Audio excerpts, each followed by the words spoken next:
إنما علمها عند ربي لا يجليها لوقتها إلا هو ثقلت في السماوات والأرض لا تأتيكم إلا بغتة. وقال تعالى فهل ينظرون إلا الساعة أن تأتيهم بغتة قد جاء أشراطها.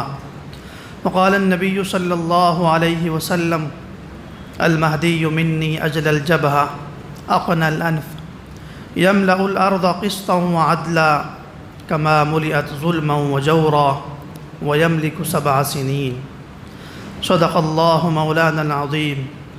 رب اشرح لي صدري ويسر لي أمري واحلل عقدة من لساني يفقه قولي. رب زدني علما وارزقني فهما. سبحانك لا علم لنا إلا ما علمتنا إنك أنت العليم الحكيم. بزرگان محترم، علماء کرام، نوجوان دوستوں، بزرگوں اور بھائیوں، اللہ تعالیٰ نے امت مسلمہ کو ایک عظیم امت بنایا ہے، اور اس عظیم امت کے لیے عظیم پیغمبر، عظیم کتاب اور ہر مشکل میں کامیابی متعین فرمائی ہے۔ رسول اللہ صلی اللہ علیہ وسلم کی تعلیمات امت مسلمہ میں اس انداز سے پہنچائی گئی کہ صحابہ کرام رضوان اللہ تعالی علیہم اجمعین نے ان تعلیمات کو اپنی زندگیوں میں اور اپنے اہداف میں شامل کیا۔ اس وقت بطور تمہید ایک بات عرض کرنی ہے، وہ یہ کہ عقیدہ قیامت سے متعلق صحابہ کرام کا عجیب و غریب ذوق تھا۔ قیامت، علامات قیامت، فتنے، جنگیں اور امت کا عروج، زوال۔ صحابی کہتے ہیں حضرت حذیفہ ابن اسید کہ اطلع النبی صلی اللہ علیہ وسلم ونحن نتذاکر، کہ رسول اللہ صلی اللہ علیہ وسلم حجرے سے تشریف لائے مسجد میں اور ہم مذاکرہ کر رہے تھے۔ فقال ما تتذاکرون، کس چیز کی بحث کر رہے ہو، گفتگو کر رہے ہو؟ صحابہ نے عرض کیا نذکر الساعۃ، کہ ہم قیامت کی گفتگو کر رہے ہیں، قیامت سے متعلق مجلس ہماری چل رہی ہے، جیسے ہماری مجلس ہے۔ رسول اللہ صلی اللہ علیہ وسلم نے فرمایا کہ انہا لن تقوم حتی ترون قبلها 10 آیات، کہ قیامت اس وقت تک قائم نہیں ہوگی جب تک کہ تم اس سے پہلے 10 بڑی نشانیاں نہ دیکھ لو۔ اور آپ علیہ الصلاۃ والسلام نے ترتیب وار نشانیاں ذکر کی۔ فرمایا کہ پہلی نشانی دخان ہوگا، دھواں ہوگا جو پوری سرزمین کو ڈھانپ لے گا۔ دوسری نشانی والدجال، دھواں دجال کی تمہید ہوگی، دجال کے نکلنے کی بڑی نشانی ہوگی امام مہدی کے دور میں۔ اور پھر دجال کو قتل کرنے کے لیے فرمایا ینزل عیسی ابن مریم، حضرت عیسیٰ علیہ الصلاۃ والسلام نازل ہوں گے۔ پھر عیسیٰ علیہ الصلاۃ والسلام اور مسلمانوں کے امتحان کے لیے یخرج یاجوج و ماجوج، یاجوج ماجوج نکلیں گے۔ پھر حضرت عیسیٰ علیہ الصلاۃ والسلام کی دعا سے اللہ تعالیٰ ان کو موت دے دے گا، اور حضرت عیسیٰ علیہ الصلاۃ والسلام کی عدل و انصاف کی حکومت 40 برس ہوگی، اور اس کے بعد قیامت کی مختصر نشانیاں ظاہر ہوگی جو بچی ہوئی ہوگی۔ فرمایا ثلاثۃ خسوف، مشرق میں، مغرب میں اور جزیرۃ العرب میں یہ 3 نشانیاں ہیں، زمین میں دھسائے جانے کے واقعات۔ فرمایا کہ سورج بجائے مشرق کے مغرب سے طلوع ہوگا۔ جس دن سورج طلوع ہوگا اسی دن دابۃ الارض بھی نکلے گا، اس لیے کہ توبہ کا دروازہ بند ہو چکا ہوگا، اور وہ جانور آ کر مومن اور کافر کا فرق واضح کرے گا، اور اس کے بعد آخری نشانی یمن سے آگ نکلے گی۔ اس حدیث سے یہ نتیجہ نکلتا ہے کہ صحابہ کرام کے درمیان قیامت اور علامات قیامت کی مجالس لگتی تھی۔ حدیث شریف میں ہے کہ حضرت حذیفہ ابن الیمان رضی اللہ عنہ فرماتے ہیں کہ ہم بیٹھے ہوئے تھے اور حضرت عمر آ گئے، اور حضرت عمر رضی اللہ عنہ نے پوچھا ایکم یحفظ قول رسول اللہ فی الفتنہ، کہ تم میں سے آپ علیہ الصلاۃ والسلام کے فتنے سے متعلق اقوال کس کو یاد ہیں؟ تو حضرت حذیفہ کہتے ہیں میں نے کہا کہ حضرت مجھے یاد ہیں۔ تو حضرت عمر نے فرمایا انک لجری، کہ اس معاملے میں اس فن میں تم بڑے باہمت ہو۔ حضرت حذیفہ کہتے ہیں میں نے ان کو فتنے گنانے شروع کیے کہ کچھ فتنے ایسے ہوں گے جو مال میں، گھر بار میں، اہل و عیال میں ظاہر ہوں گے، تکفرها الصلاۃ والصدقۃ والصوم، جنہیں نماز پڑھنا، روزہ رکھنا ختم کر دے گا۔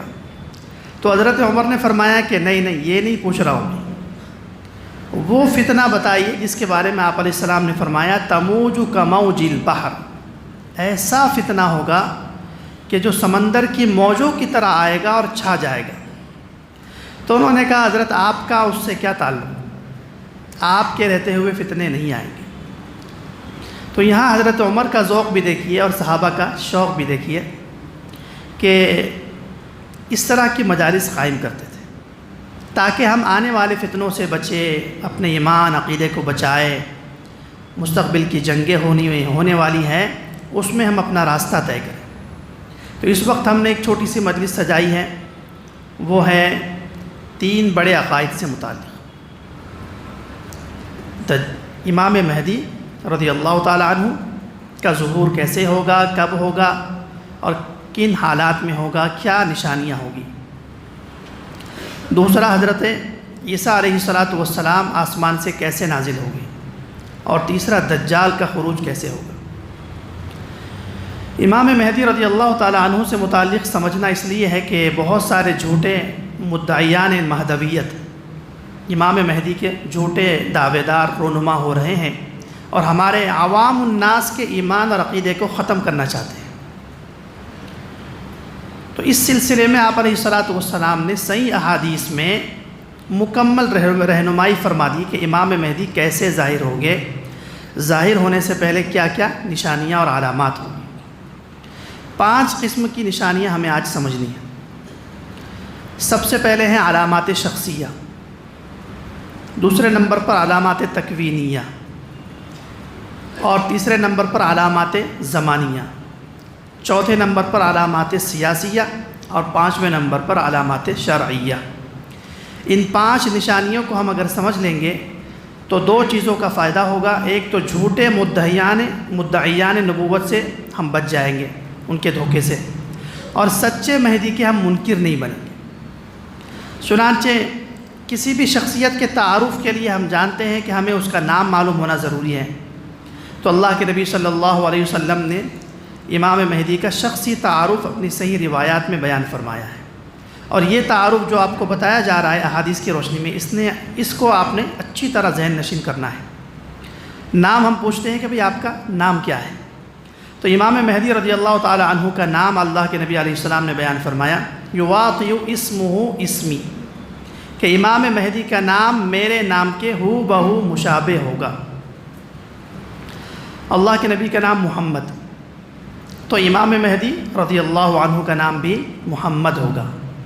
اب یہاں اس لفظ سے کچھ دھوکے باز دھوکہ دینے لگے کہ یہاں لفظ اللہ کے نبی نے کہا یواطئ، یواطئ کا معنی ہے کہ ہو بہو نہیں ہوگا، بس اللہ کے نبی کے جو 99 نام ہیں اس میں سے کچھ ہو سکتا ہے، احمد بھی ہو سکتا ہے، عبد الرحمن بھی ہو سکتا ہے، عبد سے کچھ بھی ہو سکتا ہے۔ تو یاد رکھنا ہے، دوسری روایات اس کی وضاحت کرتی ہیں۔ ایک روایت میں ہے حضرت علی کی، ابو داؤد شریف میں فرماتے ہیں کہ نظر الی ابنہ الحسن، کہ حضرت علی نے اپنے بیٹے حضرت حسن کی طرف دیکھا، فقال ان ابنی ھذا سید، کہ یہ جو میرا بیٹا حسن ہے نا سردار ہے۔ وَسَيَخْرُجُ مِنْ صُلْبِهِ رَجُلٌ، اور اس حسن کی نسل سے ایک شخص پیدا ہوگا یسمّا بِاسْمِ نَبِيِّكُمْ۔ یہاں حضرت علی نے یواطیو کا لفظ ذکر نہیں کیا، یسمّا کا لفظ ذکر کیا، اور سما یسمی کا معنی ہوتا ہے نام رکھنا۔ تو حضرت علی نے کہا کہ اس حسن کی نسل سے ایک شخص پیدا ہوگا جو آپ کے نبی کے ہو بہو نام کی طرح ہوگا، اس کا نام محمد ہوگا۔ اور کتاب الفتن کی ایک روایت میں ہے حضرت ابو ہریرہ سے، وہ کہتے ہیں المہدی اسمہ محمد بن عبداللہ، وہاں صراحت سے پورا نام موجود ہے کہ امام مہدی کا نام محمد بن عبداللہ ہوگا۔ تو نام ہو گیا محمد۔ اگر نام سے ہمیں کسی کا تعارف نہیں ہوتا تو ہم چاہتے ہیں کہ اس کے والد کا نام جان لیں تاکہ کچھ پہچان بڑھ جائے۔ تو رسول اللہ صلی اللہ علیہ وسلم نے امام مہدی کے والد کا نام بھی ذکر کیا کہ یواطیو اسم ابی بسم ابی، کہ امام مہدی کے والد کا نام بھی وہی ہوگا جو میرے والد کا نام، اور آپ کے والد کا نام تھا عبداللہ، تو امام مہدی کے والد کا نام بھی عبداللہ ہوگا۔ اور یاد رکھیے یہ وہ نام ہے محمد بن عبداللہ جو ہم کاغذات میں استعمال کرتے ہیں۔ ہم میں سے بہت سارے ایسے بھی ہوں گے کہ کسی کا نام خالد ہے تو وہ برکتاً محمد خالد لکھتا ہے، تو یہ جو برکت والا نام ہے وہ نہیں، ماں باپ نے رکھا ہوا نام ان کا محمد ہوگا جو ڈاکومنٹس میں کاغذات میں استعمال ہوگا۔ یہ بات اس لیے عرض کی جا رہی ہے کہ ایک دھوکے باز آیا ہے جس کا ڈاکومنٹس میں نام ہے شکیل احمد خان، اور اس نے اپنے نام کے پہلے شروع میں محمد لگا دیا اور کہتا ہے کہ میرا نام محمد ہے، لہٰذا میں نعوذ باللہ مہدی ہوں۔ تو یاد رکھنا ہے کہ امام مہدی کا اصل نام محمد بن عبداللہ ہوگا، ماں باپ کا رکھا ہوا جو کاغذات میں استعمال ہوتا ہو برکتاً۔ اس طرح تو نعوذ باللہ اس میں سے کتنے مہدی بن جائیں گے، محمد تو سب استعمال کرتے ہیں برکت کے لیے، تو اصلی نام ہوگا۔ تو نام ہو گیا محمد بن عبداللہ۔ اس کے بعد اگر اتنے نام اور والد کے نام سے ہمیں پہچان نہیں ہوتی تو پھر ہم اور مزید اس سے تحقیق چاہتے ہیں کہ یہ بتائیے کہ آپ کا خاندان کیا ہے، کیونکہ خاندان سے بھی انسان کو پہچان ہوتی ہے کہ اچھا اس عظیم الشان خاندان کا آدمی ہے۔ تو رسول اللہ صلی اللہ علیہ وسلم نے مختلف روایات میں خاندان ذکر کیا۔ ایک روایت تو ابھی ذکر کی حضرت علی کے ابو داؤد شریف سے کہ ان ابنی ھذا سید، یہ حسن سردار ہیں، وسیخرج من صلبہ، کہ اس حسن کی نسل سے اللہ تعالیٰ ایک شخص کو نکالیں گے، یسمّا بسم نبیکم، کہ جو آپ کے نبی کے نام کی طرح ہوگا، یشبہہ فی الخلق ولا یشبہہ فی الخلق، کہ رسول اللہ کی سیرت میں تو مکمل مشابہت ہوگی لیکن صورت میں نہیں ہوگی۔ تو حضرت علی نے خاندان طے کیا ہے کہ میرے بیٹے حسن کے خاندان میں یعنی ہاشمی خاندان میں امام مہدی پیدا ہوں گے، کسی پٹھان خاندان میں اور کسی پٹیل خاندان میں اور کسی ہندوستان کے کوئی خاندان میں امام مہدی نہیں آنے والے۔ اسی طرح دوسری روایت میں ہے ابن ماجہ کی المہدی من ولد فاطمہ من عطرتی من ولد فاطمہ، کہ امام مہدی میرے خاندان سے حضرت فاطمہ کی نسل میں آنے والے ہیں۔ تو روایات سے معلوم ہو گیا کہ ان کا خاندان ہاشمی ہوگا۔ تو محمد بن عبداللہ الہاشمی، اتنا نام بن گیا۔ اس کے بعد مزید اگر پہچان بڑھانی ہو تو پھر ہم یہ دیکھتے ہیں کہ بھی اس بندے کی پیدائش کہاں ہوئی، پیدائش سے اس کا ذوق، اس کا مزاج، اس کی کیفیت، اس کی صلاحیت، اس کی استعداد معلوم ہوتی ہے۔ تو رسول اللہ صلی اللہ علیہ وسلم نے امام مہدی کی پیدائش کی جگہ کو وضاحت کے ساتھ بیان فرمایا۔ چنانچہ ابو داؤد شریف کی روایت میں ہے یخرج رجل من اہل المدینۃ ہاربا الی مکہ، کہ ایک شخص ہوں گے کہ جب مدینہ کی فورسز ان کے خلاف ہو جائے گی یا کچھ لوگ ان کو تلاش کر رہے ہوں گے تو وہ وہاں سے بھاگ کر مکۃ المکرمہ جائیں۔ تو یہاں اللہ کے نبی نے من اہل مدینہ ذکر کیا کہ مدینہ کا پیدائشی آدمی مدینہ سے نکل کر مکۃ المکرمہ جائے گا۔ پتہ چلا کہ امام مہدی کی پیدائش مدینہ منورہ کی ہوگی۔ اور کتاب الفتن میں روایت حضرت علی سے ہیں کہ المہدی مولدہ بالمدینہ من اہل بیت النبی صلی اللہ علیہ وسلم، کہ امام مہدی کی پیدائش مدینہ منورہ میں ہوگی اور وہ اہل بیت میں سے ہوں گے، وہ مہاجرہ بیت المقدس، اور ان کی ہجرت کا مقام بیت المقدس ہوگا۔ تو جہاں کا آدمی رہنے والا ہوتا ہے نا، اس کی بھی نسبت لگ جاتی ہے اس کے ساتھ۔ جیسے کریم نگر کا کوئی رہنے والا ہو تو اس کو کہیں گے کریم نگری، تو امام مہدی کے نام کے ساتھ لگ جائے گا المدنی۔ محمد بن عبداللہ الہاشمی المدنی، 4 چیزیں ہو گئی۔ یہ شخصی تعارف خود اللہ کے نبی علیہ السلام نے بیان فرمایا ہے تاکہ ہم کسی جھوٹے کے ہاتھ پر اپنا ایمان فروخت نہ کر دیں۔ اس کے بعد امام مہدی رضی اللہ تعالی عنہ کی جسمانی علامات آپ علیہ السلام نے ذکر فرمائی ہیں جو 50 سے زائد بنتی ہے، لیکن ہم مختصراً چند چیزیں ذکر کریں گے تعارف کے لیے۔ مثلاً آپ علیہ السلام نے فرمایا کہ امام مہدی کی پیشانی ابھری ہوئی ہوگی، چوڑی ہوگی، اقنل اعلی الجبہہ، جبہہ پیشانی چوڑی ہوگی۔ ناک کے بارے میں فرمایا اقنل انف، کہ ناک درمیانہ نوکدار ہوگی۔ ایک روایت میں ہے کہ وجہہ کالکوکب الدری، کہ ان کا چہرہ 14ویں کے چاند کی طرح بالکل روشن ہوگا۔ لونہ لون عربی، رنگ ان کا عربی ہوگا۔ والجسم جسم اسرائیلی، اور جسم ان کا بالکل جفاکش ہوگا، مضبوط ہوگا، پرانے بنی اسرائیل کی طرح کا، بالکل طاقتور ہوگا۔ پھر آپ علیہ السلام نے فرمایا کہ براق الثنایا، سامنے کے دانتوں میں ان کے فاصلہ ہوگا۔ پھر فرمایا فی وجہہ خال، ان کے چہرے پر ایک تل ہوگا۔ پھر فرمایا یسیل شعرہ علی منکبیہ، کہ ان کے بال کندھوں تک لٹکے ہوئے ہوں گے۔ اللہ کے نبی علیہ السلام نے مکمل امام مہدی کا نقشہ بیان کیا ہے، اس لیے کہ میری امت کے لوگ کسی ایرے غیرے کو مہدی نہ سمجھ بیٹھے، کیونکہ عظیم خاندان کا عظیم فرد ہے اور عظیم انقلاب لانے والا ہے۔ تو اس کے لیے کوئی ایرا غیرہ چلتا پھرتا آدمی کیسے نعوذ باللہ مناسب ہو سکتا ہے۔ جسم کے بارے میں فرمایا جسم ان کا میانہ ہوگا۔ حضرت علی کی روایت میں ہے کہ انہ فتم من قریش کا نوجوان ہوگا، اور نوجوانی کی عمر 33 سال کے آس پاس ہوتی ہے۔ ہم لوگ تو سمجھتے ہیں 15 سال کے آس پاس، لیکن شریعت میں جو نوجوانی کی عمر ہے وہ 30-40 کے درمیان ہوتی ہے، 45 تک۔ ضرب من الرجال، طاقتور مرد ہوگا۔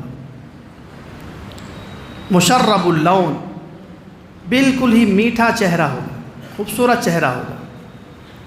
یہ علامات شخصیہ اللہ کے نبی علیہ السلام نے روایات میں بیان فرمائی ہے۔ اس کے بعد یہ سمجھنا ہے کہ امام مہدی رضی اللہ تعالی عنہ کی علامات شخصیہ جب ہمیں معلوم ہو جاتی ہیں تو ہم کچھ نہ کچھ جھوٹوں کو سمجھ سکتے ہیں، لیکن 1-2 باتیں اور اس سلسلے میں عرض کرنی ہے کہ امام مہدی کے لیے 2 لفظ ہم استعمال کر رہے ہیں بار بار، ایک تو ہے امام اور دوسرا ہے رضی اللہ عنہ۔ بھئی امام کیوں استعمال کر رہے ہیں؟ امام تو ایک طبقہ استعمال کرتا ہے جو بدعقیدہ ہے، تو حدیث میں چونکہ ہے کہ حضرت عیسیٰ علیہ السلام کی وہ ایک نماز میں امامت فرمائیں گے، اس لیے ان کو امام کہہ سکتے ہیں۔ دوسرا یہ کہ وہ اپنے مقام پر مجتہد ہوں گے، اور مجتہد امام اعظم ہے، امام شافعی ہے، امام مالک ہے، امام احمد ہے، تو مجتہد کو بھی امام کہتے ہیں۔ اور نمبر 3 خلیفۃ المسلمین جو ہوتا ہے اس کو بھی ہم امام کہتے ہیں فقہ کی زبان میں۔ امام مہدی اس لیے امام ہے، لیکن یاد رکھنا ہے ہمارا جو عقیدہ امام کہنے کا ہے وہ معصوم ہونے کا نہیں ہے، نعوذ باللہ، مجتہد ہونے کا ہے، خلیفۃ المسلمین ہونے کا ہے، اس وجہ سے ہم امام اور قائد کہہ رہے ہیں۔ دوسرا لفظ ذکر کیا کہ ان کے لیے دعائیہ کون سا جملہ استعمال کرنا ہے۔ بہت سارے مسلمان علیہ السلام ذکر کرتے ہیں، تو علیہ السلام کے سلسلے میں محدثین اور علماء کہتے ہیں کہ یہ تو انبیاء کے ساتھ خاص ہے دعائیہ جملہ۔ اگر امام مہدی کے لیے یا کسی غیر نبی کے لیے ہم یہ جملہ استعمال کریں گے تو شبہ پیدا ہوگا کہ نعوذ باللہ یہ بھی نبی ہے، اس لیے یہ جملہ استعمال نہیں کرنا چاہیے۔ اس کے برخلاف رضی اللہ عنہ بھی استعمال کر سکتے ہیں اور علیہ الرضوان، یہ 2 جملے استعمال کر سکتے ہیں۔ امام مہدی مجدد اور مجتہد ہے، صحابی نہیں ہے، تو پھر ان کے لیے رضی اللہ عنہ کیوں استعمال کر سکتے ہیں؟ رضی اللہ عنہ تو صحابہ کا جملہ ہے۔ تو فقہاء نے 3 شرائط لکھی ہیں، وہ تینوں شرائط امام مہدی کے اندر پائی جاتی ہیں۔ ایک یہ کہ اس شخص کی ایمان کی گواہی ثابت ہو کہ وہ مومن ہے، اور امام مہدی کی ایمان کی گواہی احادیث میں آئی ہے۔ دوسری شرط یہ کہ اس کی پوری زندگی ایمان پر گزرنا ثابت ہو، اور امام مہدی کی پوری زندگی احادیث سے ثابت ہے ایمان پر گزرے گی۔ اور تیسری شرط یہ کہ اس کی موت ایمان پر ثابت ہو، اور امام مہدی کی موت بھی ایمان پر ثابت ہے، اس لیے ان کے لیے ہم علیہ الرضوان اور رضی اللہ عنہ کہہ سکتے ہیں۔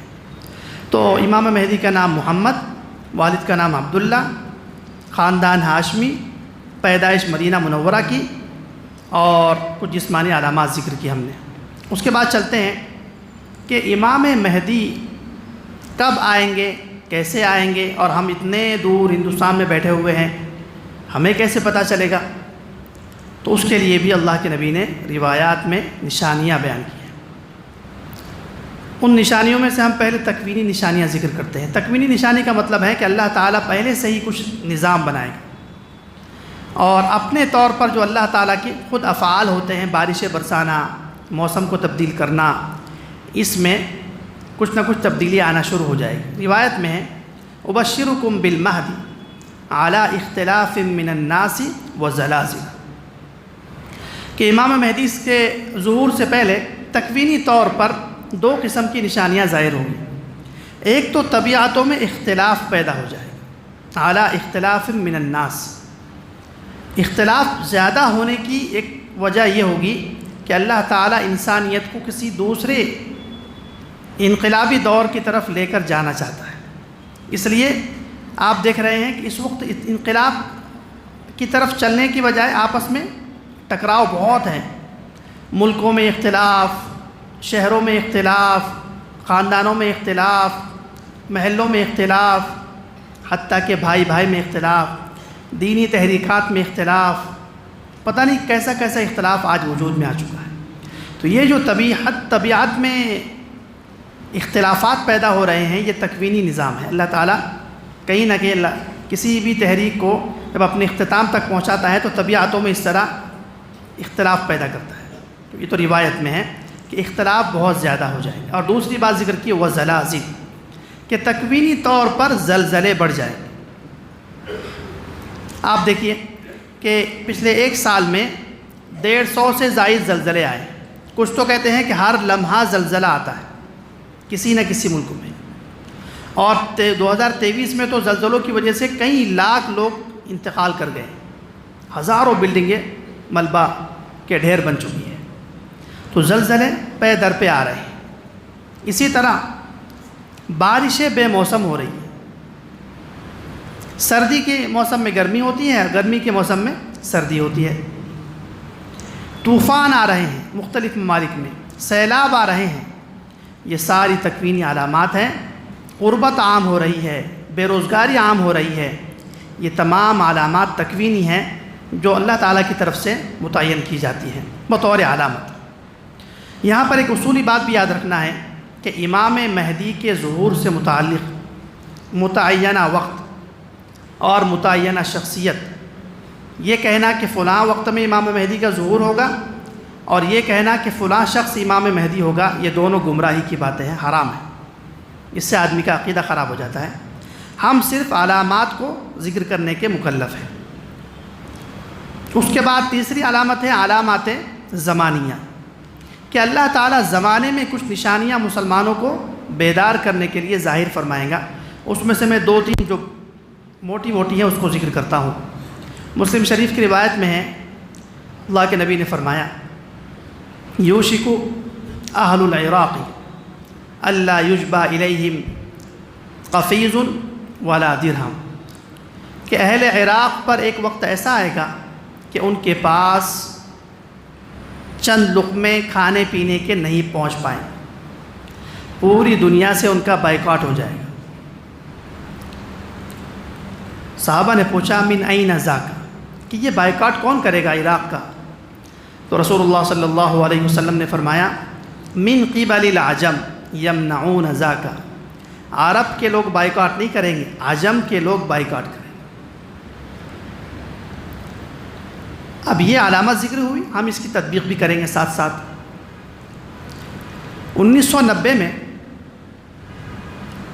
عراق کا بائیکاٹ کیا گیا، 1990 سے 2003 تک، اور ایسا عراق کا بائیکاٹ ہوا کہ اس بائیکاٹ کے نتیجے میں عراق کی معیشت، عراق کی معاشرت اور عراق کی تمام چیزیں بالکل معاشرے سے اور زمین سے ختم ہو گئی، اور بھوک اور پیاس، افلاس اور غربت اتنی عام ہو گئی کہ 5 لاکھ عراقی بچے صرف بھوک کی وجہ سے انتقال کر گئے، شہید ہو گئے، اور ہر قسم کے ماہرین ہجرت کرنے پر مجبور ہو گئے، وہاں سے نکلنے پر مجبور ہو گئے۔ جو بچ گئے وہ ٹیکسی ڈرائیوری کرنے لگے۔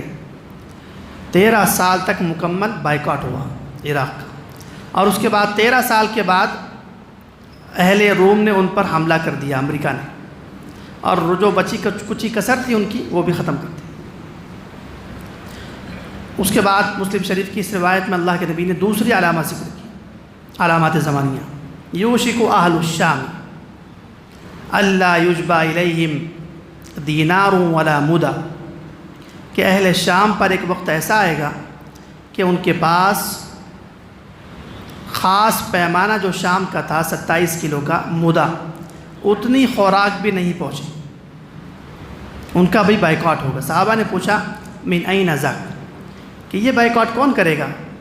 تو رسول اللہ صلی اللہ علیہ وسلم نے فرمایا من قبل الروم، کہ روم والے یہ بائیکاٹ کریں گے، یعنی امریکہ اور اقوام متحدہ۔ چنانچہ 2011 سے ملک شام کا بائیکاٹ شروع ہوا ہے۔ اس کے ساتھ ایک اور حدیث کتاب الفتن نعیم بن حماد کی جوڑتے ہیں تاکہ تطبیق ہو جائے گی۔ سعید بن المسیب رحمہ اللہ فرماتے ہیں تکون فتنۃ بالشام کأن اولها لعب الصبیان کلما سکنت من جانب طمت من جانب، کہ شام میں ایک فتنہ شروع ہوگا جو بچوں کی وجہ سے شروع ہوگا، اور جب جب بھی وہ ایک سمت سے کم ہوگا دوسری جانب سے بھڑک اٹھے گا، فلا تتناہا، وہ اس وقت تک نہیں رکے گا، حتی ینادی مناد من السماء، یہاں تک کہ آسمان سے ایک منادی آواز لگائے گا الا ان الامیر فلان، کہ تمہارا امیر فلاں ہے۔ تو 2011 میں ایک شام میں علاقہ ہے درعا نام کا، وہاں پر اہل سنت کے کچھ بچوں نے دیوار پر ایک جملہ لکھا، اور 2 بچوں کے نام ہیں حمزہ الخطیب اور ثامر الشرعی، اور اس کے ساتھ کل 13 اور بچے تھے۔ 15 بچوں نے مل کر ایک دیوار پر جملہ لکھا وہاں کا جو ظالم بادشاہ ہے بشار الاسد، اس کے خلاف، اور ان کی اپنی عامی زبان میں لکھا ایجا کا دور یا دکتور، اور یا پھر ارحل یا بشار، کہ بھئی تم یہاں سے چلے جاؤ، اہل سنت پر ظلم کر رہے ہو۔ کہتے ہیں کہ ان 15 بچوں کو وہاں کی حکومت نے گرفتار کر لیا، تو وہ جو مسلمان تھے ان کے والدین اور سرپرست اور مسلمان سارے مل کے الجامع العمری نامی جامع مسجد میں احتجاج کے لیے آ گئے کہ بھئی ہمارے بچوں پر ظلم مت چھوڑ دو۔ تو وہاں کی فوج نے ان بچوں کو کے والدین اور مسلمانوں پر حملہ کیا اور 20 کو شہید کر دیا اور 40 کو زخمی کر دیا۔ وہاں سے یہ فتنہ شروع ہوا ہے، اور پھر وہاں کی حکومت نے ان پر ظلم و ستم کے پہاڑ ڈھائے، آپ جانتے ہیں۔ اس وقت حال یہ ہے ملک شام کا کہ تمام ممالک جو بڑے بڑے ہیں اس میں کود چکے ہیں، اس میں روس کود چکا ہے، ترکی کود چکا ہے، امریکہ کود چکا ہے، فرانس کود چکا ہے، سارے ممالک اس میں کود گئے، لیکن فلا تتناہا، یہ فتنہ کچھ تھمنے کا نام نہیں لے رہا ہے، کیونکہ حدیث میں ہے حتی ینادی مناد من السماء، اس وقت تک یہ فتنہ چلتا رہے گا یہاں تک کہ آسمان سے آواز آئے گی کہ تمہارا امیر فلاں ہے۔ اور اس بائیکاٹ کے نتیجے میں 15 لاکھ سے زائد مسلمان عورتیں اور بچے شہید ہوئے ہیں، اور ہزاروں جلا وطن ہوئے، اور یہاں تک کہ بدحالی ہوئی کہ ہماری عفیف اور پاک دامن ماؤں اور بہنوں نے ایک ایک لقمے کے لیے اپنی حرمتیں پامال کر دی، اور جو NGOs اور امداد کے نام سے وہ نام پر وہاں پہنچے ہیں، انہوں نے بھی چند ٹکوں کے لیے ان کی عصمتیں تار تار کر دی۔ اور حدیث کہہ رہی ہے کہ شام کا جب بائیکاٹ ہوگا، اس کے بعد اللہ کے نبی نے فرمایا کہ ثم یکون خلیفہ یحث المال حثوا لا یعدہ عدا، کہ یہ دو علاقوں میں جب بھوک، پیاس، افلاس، غربت، ظلم، ستم عام ہو جائے گا تو مسلمانوں کو تو امید ہوگی نا کہ کہیں سے کچھ اللہ تعالیٰ راستہ نکالے، تو اللہ تعالیٰ ایک خلیفہ کو بھیجے گا جو مال اتنا تقسیم کرے گا کہ گنے گا نہیں۔ اب حدیث میں عجیب بات کہ صحابی کہتے ہیں کہ ابو البختری کہ میں نے حضرت اعلیٰ سے اور حضرت ابو نضرہ سے جو پاس بیٹھے ہوئے تھے ان سے کہا کہ کیا یہ جو عمر بن عبدالعزیز ہے وہی خلیفہ تو نہیں جو مال تقسیم کرتے ہیں؟ تو کی تطبیق دینا چاہیے انہوں نے۔ تو حضرت ابو البختری نے کہا، ان دونوں نے کہا ان سے کہ نہیں، وہ بادشاہ جو آئیں گا وہ قیامت سے پہلے آئے گا۔ تو یہ علامت عراق اور شام کے بائیکاٹ کی علامات زمانیہ میں سے ہیں۔ اس طرح کا بائیکاٹ آج تک نہیں ہوا ہے، تو ممکن ہے کہ یہی وہ علامت ہو جو ظہور مہدی کی طرف اشارہ کر رہی ہو، لیکن یہ کوئی یقینی بات نہیں ہے، ظنی بات ہے۔ ممکن ہے ایسا اس طرح کے حالات اور بھی کبھی پیش آ جائے، لیکن اب تک آئے نہیں۔ یہ علامات زمانیہ۔ علامات زمانیہ میں ایک اور واقعہ ذکر کر دیتے ہیں، ابو داؤد شریف میں ہے، سَتُصَالِحُونَ الرُّومَ صُلْحًا آمِنًا وَتَغْزُونَ أَنْتُمْ وَهُمْ عَدُوًّا مِّن وَرَائِكُمْ، کہ مسلمانوں کا روم والوں کا اتحاد ہوگا۔ روم سے مراد عیسائی مذہب کے لوگ۔ احادیث میں جب لفظ روم آتا ہے تو اللہ کے نبی کی مراد ہوتے ہی عیسائی مذہب کے لوگ، اور عیسائی مذہب اس وقت امریکہ کا ہے۔ تو حدیث میں ہے کہ صلح ہوگی کس کی؟ مسلمان اور روم والوں کی، اور مسلمان اور روم والے مل کر کسی تیسرے دشمن کے ساتھ مقابلہ کریں گے اور اس کو شکست دے دیں گے، ہرا دیں گے۔ جب جنگ ختم ہو جائے گی تو عیسائیوں میں سے ایک آدمی آواز لگائے گا، غلب الصلیب، ہماری زبان میں صلیب کی جے ہو، فَيَقُولُ رَجُلٌ مِّنَ الْمُسْلِمِينَ بَلِ اللَّهُ غَلَبَ، مسلمانوں میں سے ایک آدمی غیرت سے اٹھیں گا اور کہیں گا کہ نہیں، اللہ کی نصرت سے ہمیں فتح ہوئی ہے، تمہاری وجہ سے نہیں ہوئی ہے۔ اور وہ مسلمان اتنا غضبناک ہوگا کہ وہ ان کی صلیب کی طرف جائے گا، فَيَثُورُ إِلَيْهِ فَيَدُقُّهُ، اس کو توڑ دے گا۔ یہاں اللہ کے نبی نے فرمایا فَحِينَ ذَلِكَ تَقْدَرُ الرُّومُ وَتَجْمَعُ لِلْمَلْحَمَةِ، کہ جب یہ صلح ٹوٹے گی تو پھر روم والے مسلمانوں پر جنگ مسلط کر دیں گے۔ چنانچہ اشارہ کرتے ہیں کہ 1980 میں افغانستان کے مسلمانوں پر حملہ ہوا روس کی طرف سے، تو روم والوں نے آ کے اتحاد کیا اور ان دونوں نے مل کر اس روس کو ہرا دیا۔ اس کے بعد امریکہ بہادر صاحب کہنے لگے کہ دنیا میں ہماری حکومت چلے گی، تو ایک غیرت مند مسلمان نے ان کو کہا کہ نہیں، اللہ کی حکومت دنیا میں چلے گی، آپ کی حکومت نہیں چلے گی۔ تو وہاں 1990 سے انہوں نے مسلمانوں پر جنگ مسلط کرنا شروع کر دی، جب یہ اتحاد ٹوٹ گیا، اور جزیرۃ العرب میں یہ اپنی فوجیں لے کر داخل ہو گئے، اور وہاں سے ہم لوگ مظلوم ہیں، اور پورا جزیرۃ العرب کا علاقہ ظلم کا شکار ہے۔ یہ بھی امکانی بات ہے کہ صلح اس طرح ہوئی۔ ویسے تو روایات میں ہے کہ مسلمانوں کی اور روم کی 4 صلح ہوگی، سیکون بینکم و بین الروم 4 ہدن، 3 صلح امام مہدی کے ظہور سے پہلے ہوگی، اور 1 صلح ہوگی روم والوں سے امام مہدی کے ظہور کے بعد۔ تو 3 صلح تو ہو چکی ہے، اس میں سے میں نے ایک ذکر کیا اشارت۔ اس کے بعد اب چلتے ہیں، علامات زمانیہ اور بھی بہت ساری ہیں، جیسا کہ ایک روایت میں ہے کہ مسلمان بادشاہ ہوں گے، 2 ملک ہوں گے مسلمانوں کے، ایک ساتھ رہیں گے، اور ایک ملک دوسرے ملک پر حملہ کر دے گا، تو دوسرے ملک کا بادشاہ روم والوں کے پاس مدد کے لیے جائے گا اور ان کو اپنے علاقے میں لے کر آ جائیں گا، وہاں سے مسلمانوں کی ذلت شروع ہو جائے گی۔ اور یہ بھی ہو گیا ہے کہ عراق نے حملہ کیا کویت پر، اور کویت کا جو بادشاہ تھا جابر الصباح، وہاں سے مصر گیا اور مصر سے اقوام متحدہ چلا گیا، اور اس وقت اس نے روم والوں کو یعنی امریکہ کی فوجیں لے کر جزیرۃ العرب میں آ گیا، اور وہاں سے مسلمانوں کی ذلت شروع ہوئی۔ یہ بالکل اس طرح کی باتیں ہیں جو ہمارے سامنے ہیں۔ تو یہ علامات زمانیہ ہیں۔ اب چلتے ہیں علامات سیاسیہ کی طرف، کہ اللہ کے نبی علیہ الصلوۃ والسلام نے ظہور مہدی سے پہلے سیاسی طور پر کیا حالات ہوں گے جزیرۃ العرب کے، اس کو بھی ذکر فرمایا ہے۔ ظہور مہدی کے سلسلے میں روایات میں ہے کہ امام مہدی کا ظہور حج کے موسم میں ہوگا، اور 10 ذو الحجہ یعنی عید کے دن سے 10 محرم، ایک مہینے کے اندر ہوگا۔ لیکن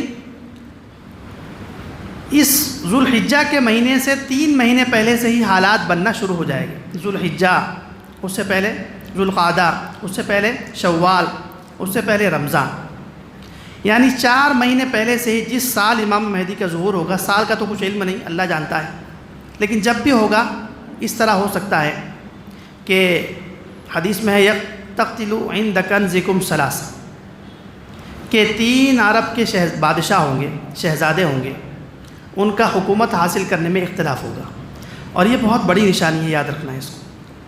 فرمایا کہ یکون اختلاف عند موت خلیفہ، کہ ایک بادشاہ کا انتقال ہوگا۔ اللہ کے نبی علیہ الصلوۃ والسلام لفظ خلیفہ ذکر کرتے ہیں اس لیے کہ ان کو تو پتہ بھی نہیں تھا کہ دنیا میں اور بھی کوئی بادشاہت ہوتی ہے، تو وہ خلیفہ ہی ذکر کریں گے، لیکن ہم ترجمہ کیا کریں گے؟ بادشاہ۔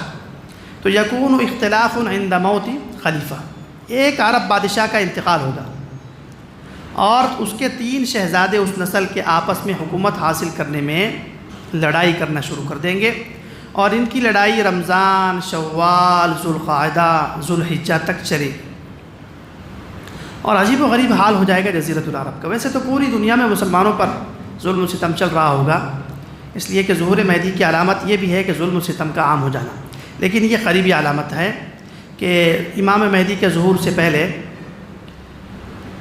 ایک عرب بادشاہ کا انتقال ہوگا، اور اس نسل کے 3 شہزادے آپس میں حکومت حاصل کرنے کے لیے لڑائی کریں گے۔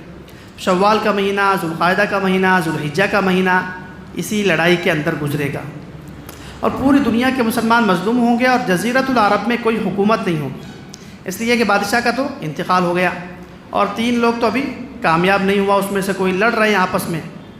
تو روایت میں ہے کہ فی شوال معہ، کہ شوال میں اختلافات ہوں گے، وذوالقعدہ تنحاز القبائل، اور ذوالقعدہ میں قبائل کے آپس میں جنگیں ہوں گی، یہاں تک جنگیں ہوگی کہ اس سال حج کرنے کے لیے جو حاجی آئیں گے، ینہاب الحاج، حاجیوں کو لوٹ لیا جائے گا، اس لیے کہ کوئی حکومت نہیں ہے، کوئی سسٹم نہیں ہے، کوئی پرسان حال نہیں ہے، 3 تو لوگ آپس میں لڑ رہے ہیں، تو حاجی بھی حج کرنے کم جائیں گے، اور حاجیوں کے مال کو لوٹا جائے گا، یہاں تک کہ حاجیوں کو شہید کر دیا جائے گا۔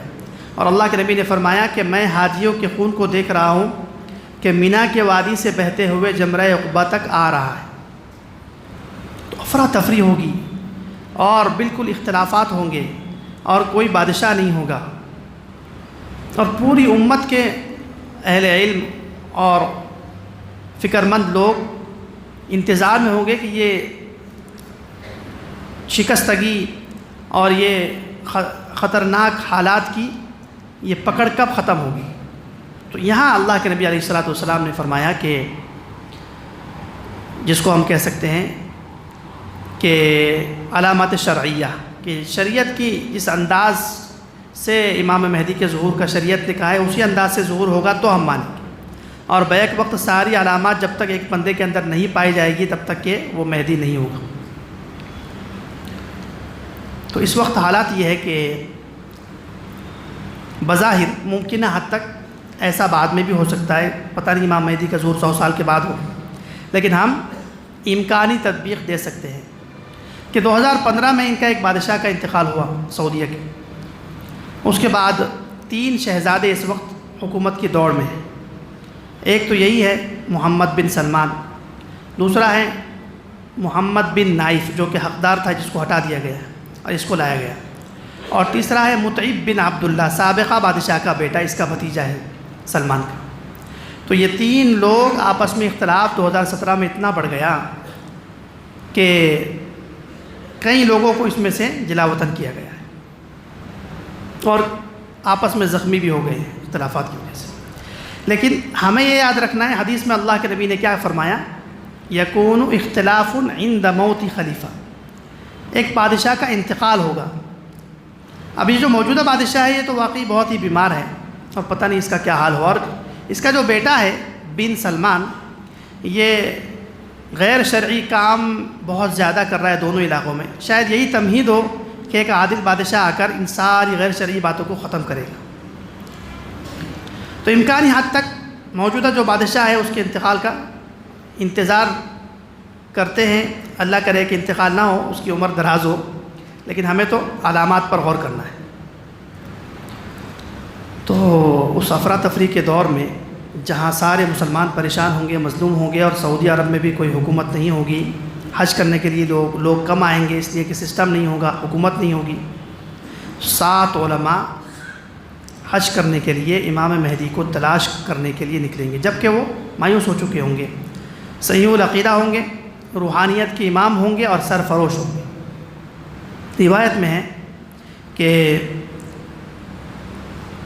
اذا انقطعت التجارات والطرق وكثرت الفتن خرج 7 رجال علماء۔ یہاں سے یہ بھی معلوم ہوا کہ سچا مہدی جو ہوگا وہ خود سے اپنے آپ کو مہدی نہیں کہے گا، اس کو علماء کہیں گے، علماء حق اس کو نکالیں گے۔ تو جو آدمی خود سے اپنے آپ کو مہدی کہیں وہ اس کے جھوٹے ہونے میں کوئی شک نہیں ہے۔ تو 7 علماء سفر کرتے ہوئے وہاں پہنچیں گے، اور عجیب ان کا حال ہے کہ جب وہاں پہنچیں گے نا ان کا آپس میں کوئی تعلق نہیں ہوگا۔ من افق شتى علی غیر میعاد کا لفظ بتا رہا ہے کہ ان 7 علماء کا آپس میں کوئی تعلق نہیں ہے۔ اچانک اس طرح پہنچیں گے جیسا کہ اصحاب کہف اس کافر و مشرک بادشاہ سے جان بچا کر ایک درخت کے نیچے آ گئے تھے، ان کا بھی آپس میں کوئی تعلق نہیں تھا۔ انہوں نے کہا آپ کیوں آئے ہو، آپ کیوں آئے ہو، انہوں نے کہا کہ مجھے تو یہ غیر اللہ کی نظر و نیاز پسند نہیں ہے اور یہ غیر اللہ کی نظر و نیاز کرواتا ہے کہ بادشاہ، اس لیے ہم آ گئے، حرام نہیں کھا سکتے اور سجدے بھی کرواتا ہے۔ تو بالکل اسی طرح وہ 7 علماء وہاں پہنچیں گے اور پوچھیں گے ما جاء بکم، کہ بھئی کیوں آئے ہو تم؟ تو جواب ان کا بڑا عجیب ہے، جئنا فی طلب هذا الرجل الذي ينبغي ان تهدأ على يديه هذه الفتن وتفتح له القسطنطینیہ، کہ میں تو اس شخص کو تلاش کرنے آیا ہوں کہ رسول اللہ نے فرمایا کہ جس کے ہاتھ سے امت مسلمہ پر چھائے ہوئے فتنے ختم ہو جائیں گے اور قسطنطنیہ فتح ہو۔ تو وہ 7 کہیں گے، 6 کے 6 دوسرے کہیں گے کہ ہم بھی اسی لیے آئے۔ چنانچہ وہ اتحاد کر کے تلاش کرنا شروع کرے گا۔ حج کا موسم ہے، مختلف آپ نے دیکھا حج کرنے والے دیکھتے ہیں کہ حرم شریف میں مختلف علاقوں میں مختلف لوگ، کوئی درس دے رہا ہے، کوئی ذکر کر رہا ہے، ہر ایک کا اپنا معمول ہوتا ہے۔ یہ 7 علماء تلاش کرنے کے لیے جائیں گے۔ تو ان 7 علماء کو چونکہ امام مہدی کی پیشگی کچھ علامات پتہ ہوگی، زمانیہ، مکانیہ، سیاسیہ، شرعیہ۔ تلاش کرتے ہوئے ایک بندے پر ان کی نظر پڑے گی کہ نام محمد ہے، والد کا نام عبداللہ ہے، خاندان ہاشمی ہے، پیدائش مدینہ کی ہے اور عالم دین ہے، اور یہ صفات ان کے اندر موجود ہیں، جفاکش ہے اور خراسان سے اس کا تعلق ہے، وہاں جا کر آیا ہوا ہے، تمام علامات اس کے اندر موجود ہیں۔ اس کے پاس جائیں گے اور کہیں گے کہ علامات سے ہمیں معلوم ہو رہا ہے کہ آپ ہی وہ شخصیت ہو جس کے بارے میں آپ علیہ السلام نے فرمایا فتنے ختم ہو جائیں گے، لہٰذا آپ ہاتھ بڑھائیے، ہم بیعت کریں گے۔ بس امام مہدی اتنا سنیں گے، پیچھے ہٹ جائیں اور کہیں گے لا، میں مہدی نہیں ہوں، انا رجل من الانصار، میں تو ایک دین کا چھوٹا موٹا خادم ہوں، میں مہدی نہیں ہوں۔ اور روایت میں فیفلت منہم، اور فوراً وہاں سے بھاگ جائیں گے، رکیں گے نہیں۔ تو یہ جو 7 علماء ہیں آپس میں کہیں گے کہ علامات سے تو اسی طرح کے آدمی لگ رہے تھے لیکن انکار کرتے ہیں۔ یہاں ایک اور اہم بات معلوم ہوئی کہ امام مہدی کو 7 علماء جو سچے مہدی ہوں گے سچے مہدی سے 7 علماء کہیں گے کہ آپ مہدی ہے، لیکن وہ کیا کہیں گے؟ میں مہدی نہیں۔ پتہ چلا کہ جو دعویٰ کر کے کہہ رہا ہے میں مہدی ہوں، وہ جھوٹا ہے، کذاب ہے، دجال ہے، مردود ہے، بدعقیدہ ہے، وہ آپ کا ایمان عقیدہ ختم کرنا چاہتا ہے۔ اب یہ 7 علماء امام مہدی کے ساتھ رہنے والے اہل الخبرہ کا لفظ ہے، ان سے پوچھیں گے کہ یار بندہ تو وہی لگ رہا تھا، ہم نے ان سے جا کر درخواست کی، انہوں نے قبول نہیں کی، تو وہ اہل الخبرہ لوگ کہیں گے کہ وہی بندہ ہے، اور تلاش کرو، ایک دفعہ اور ملاقات کرو۔ روایت میں ہے کہ یہ موقوف روایت ہے، لیکن چونکہ دوسری روایت کے لیے معید بن جاتی ہے، اس لیے ہم یہ منظر کر سکتے ہیں۔ وہاں سے نکل کر یہ مدینہ آئیں گے، چونکہ وہ مدینہ کے رہنے والے ہیں۔ جب مدینہ یہ 7 علماء ان کو تلاش کرتے ہوئے آئیں گے تو مدینہ میں امام مہدی کو دیکھ لیں گے، اور امام مہدی ان کو دیکھیں گے تو فوراً فیفلت منہ، وہاں سے نکل کے مکہ چلے جائیں گے، اور یہ علماء پھر ان کے پیچھے مکہ میں آئیں گے اور ان کو پکڑ لیں گے اور کہیں گے کہ ہم آپ کو، آپ کی والدہ کے نام کو، آپ کی حلیوں کو اچھی طرح جانتے ہیں، آپ ہی مہدی ہو، فَمُدَّ يَدَكَ نُبَايِعُكَ، ہاتھ بڑھائیے، ہم بیعت کرنا چاہتے ہیں۔ کہیں گے لا بل انا رجل من الانصار، بلکہ ایک روایت میں لست بصاحبکم، میں وہ بندہ نہیں ہوں جس کو تم تلاش کرتے، اور پھر یہ بھی کہیں گے کہ چلو آؤ میرے ساتھ، میں آپ کو وہ بندہ تلاش کرنے کے لیے کچھ مدد کر سکتا ہوں، اور یہ کہہ کے فیفلت منہ، پھر وہاں سے غائب ہو جائے۔ پھر مکہ سے مدینہ آئیں گے، پھر یہ جائیں گے، تیسری مرتبہ، تیسری ملاقات حرم میں ہوگی، اور حال یہ ہوگا۔ اب یہاں ایک سوال ہوتا ہے کہ جب وہ بندہ حقیقی مہدی ہے تو پھر وہ انکار کیوں کر رہے ہیں؟ تو اس کی 2 وجہ ہے۔ ایک تو روایت میں ہے ابن ماجہ کی، اللہ کے نبی نے فرمایا المہدی منا اہل البیت یصلحہ اللہ فی لیلۃ، کہ امام مہدی کو اپنے بارے میں یقینی طور پر اس وقت تک نہیں ہوگا جب تک کہ اللہ تعالیٰ وہ استعداد پیدا نہیں کرے گا، ایک رات میں اللہ تعالیٰ ان کے اندر وہ استعداد پیدا کرے گا۔ اسی طرح جس طرح جب آپ علیہ السلام کو لے جا رہے تھے معراج کے لیے تو فرشتوں نے سینہ چاک کیا اور دل مبارک کو نکالا اور اس کو سونے کے تشت میں رکھا، اس کو دھویا، یہ استعداد پیدا کی جا رہی ہے تاکہ عجائبات قدرت کا نظارہ کر سکے۔ کیپیسٹی، استعداد ضروری ہے۔ تو امام مہدی پہلے تو عام انسان ہوں گے، استعداد ضروری ہوگی کہ دشمن سے مقابلہ بھی کرنا ہے، امت کو بھی سمیٹنا ہے، بہت مسائل ہیں، کوئی ایک مسئلہ تو نہیں، اور وہ اکیلے کیا کر سکتے ہیں؟ تو اس لیے اپنے بارے میں ان کو گمان ہو سکتا ہے، ظاہر سی بات ہے، بندے کو اپنا نام پتہ ہوتا ہے، خاندان پتہ ہوتا ہے، سب چیزیں تو پتہ ہوتی ہیں، لیکن یقین نہیں ہوگا، اور جب تک کہ یقین نہیں ہوتا تب تک کہ وہ دعویٰ نہیں کر سکتے، اس لیے وہ انکار کر رہے ہیں۔ اور دوسری وجہ یہ کہ دشمنان اسلام بھی ان کی طاق میں ہوں گے اور ان کو لوگ تلاش کر رہے ہوں گے، وہاں کی حکومت بھی تلاش کر رہی ہوگی، اس لیے وہ چاہیں گے کہ بار بار کسی کی نظر میں نہ ہو، اور یہ بندے ساتھ دوسری مرتبہ تیسری مرتبہ ان کو ملاقات کر رہے ہیں تو وہ سمجھیں گے کہیں یہ حکومت کے بندے نہ ہوں، اس لیے انکار کریں۔ تو تیسری مرتبہ امام مہدی کا حال یہ ہوگا کہ غلاف کعبہ کو چمٹے ہوئے ہوں گے اور دعا فرما رہے ہوں، اور یہ 7 علماء جا کر ان کا گریبان پکڑ لیں گے اور کہیں گے کہ جلدی بیعت کیجئے، سفیانی کا لشکر ہماری تلاش میں ہے، یعنی وہ 7 علماء بھی کچھ باکردار لوگ ہوں گے، سرفروش ہوں گے، کہ جلدی بیعت کیجئے، سفیانی ہماری تلاش میں ہے، وہ ہمیں بھی ہم پر حملہ کر سکتا ہے۔ امام مہدی رو رہے ہوں گے کہ اللہ تعالیٰ نے وہ استعداد مجھے دے دی، ذمہ داری، اور میں اکیلا آدمی ہوں اور اتنا پورے عالم کا انقلابی کام میرے ذمے ہے، اور دعا کرتے ہوئے کہیں گے الہ العالمین تو اپنے فضل و کرم سے ہی یہ کام مجھ سے لے لے، میں اکیلا تو کرنے سے رہا۔ وہ 7 علماء جب عرض کریں گے کہ اگر آپ نے اب بیعت نہیں لی تو روایت میں عجیب جملہ ہے کہ اسمنا علیک و دماؤنا فی عنقک، کہ اگر بیعت نہیں لی اس مرتبہ تو ہمارا اور ساری امت کا گناہ آپ کی گردن میں، قیامت میں ہم اللہ سے شکایت کریں۔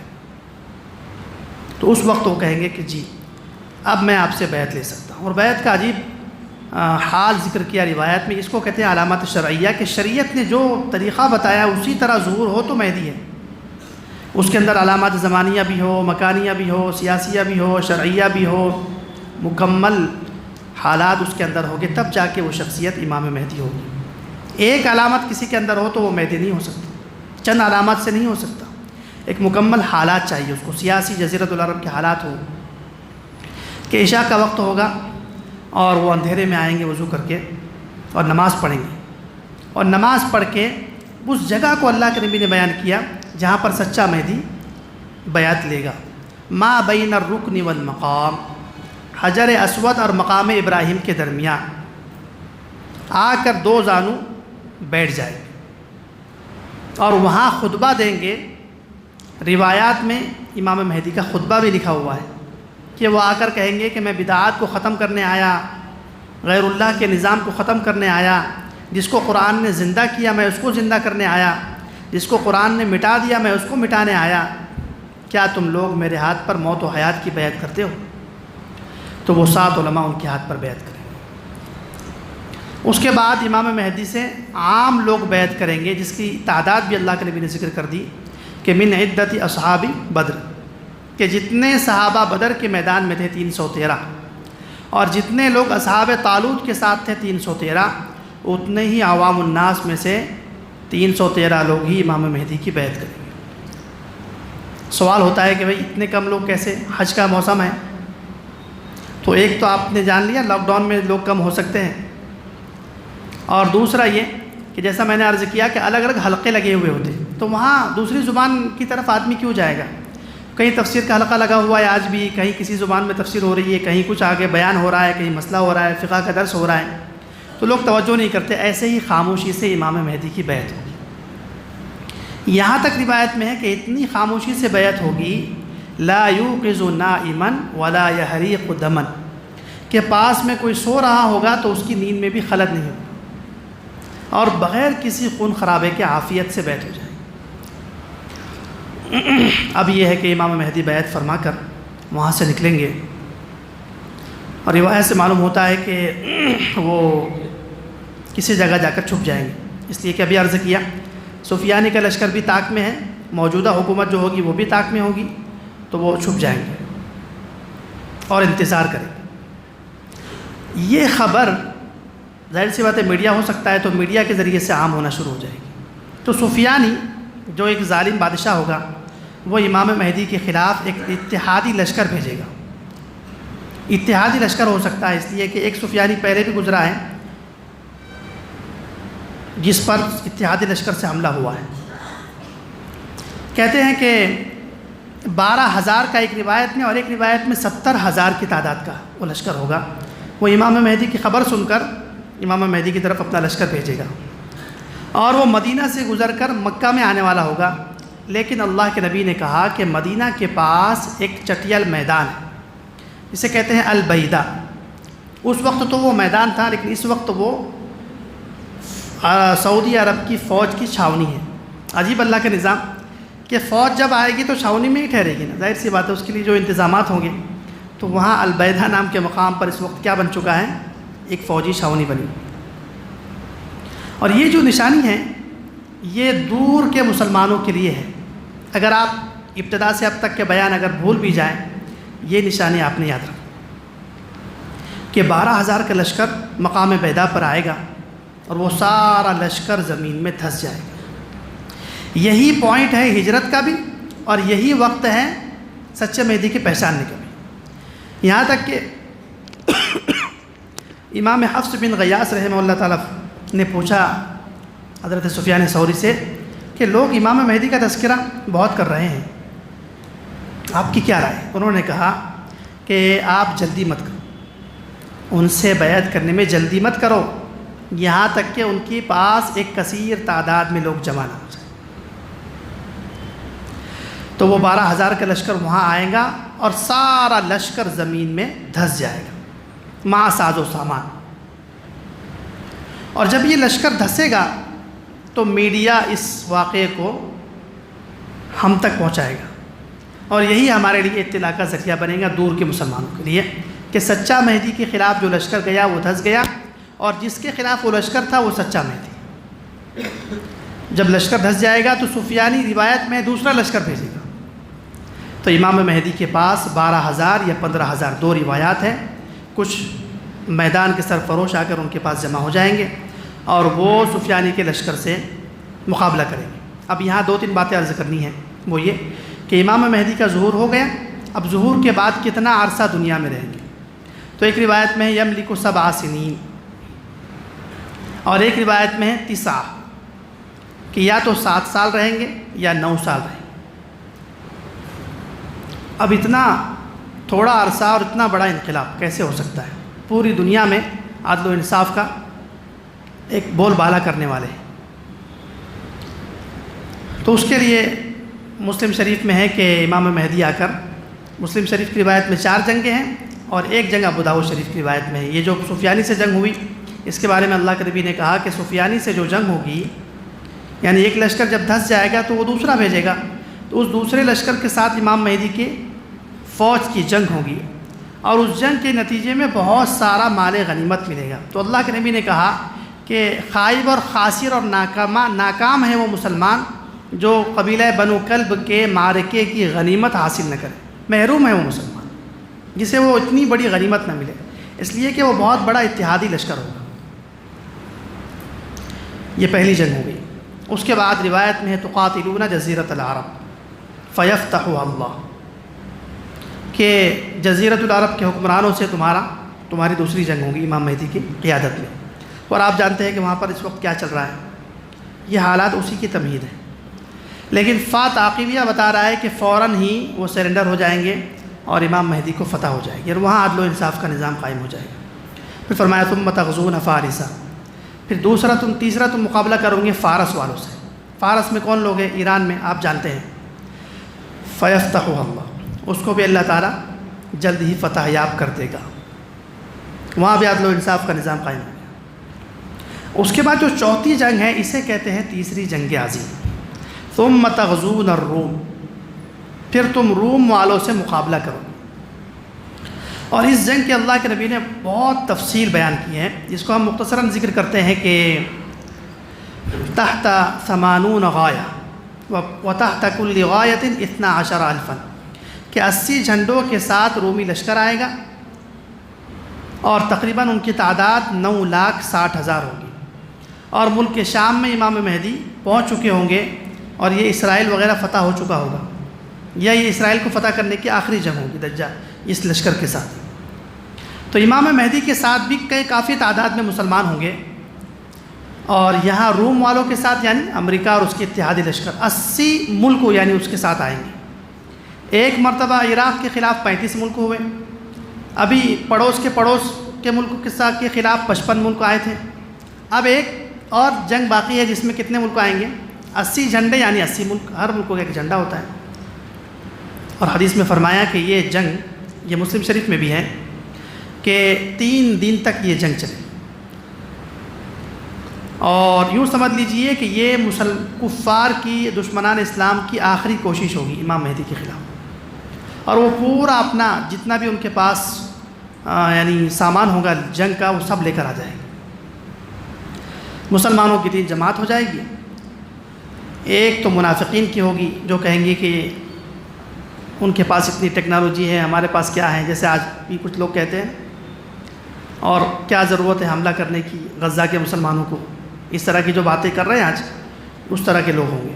فرمایا کہ لا یقبل توبتہم ابدا، کہ یہ منافقین لشکر سے نکل جائیں گے، ان کی کبھی توبہ قبول نہیں ہوگی، یعنی مرتد ہو جائیں گے، کافر ہو جائیں گے.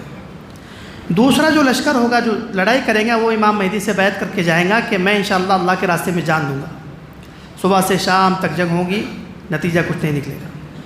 پھر صبح کچھ لوگ بیعت کر کے جائیں گے، شام تک مقابلہ کریں گے، نتیجہ کچھ نہیں نکلے گا. تیسرے دن پھر کچھ لوگ جائیں گے اور نتیجہ کچھ نہیں نکلے گا، یہاں تک کہ چوتھے دن صبح میں اللہ تعالیٰ مسلمانوں کو فتح عطا فرمائے. اب یہ جنگ دونوں طرح کے ہتھیار سے ہو سکتی ہے. بہت سارے مسلمانوں کو اشکال ہو سکتا ہے کہ جنگ کس طرح ہوگی.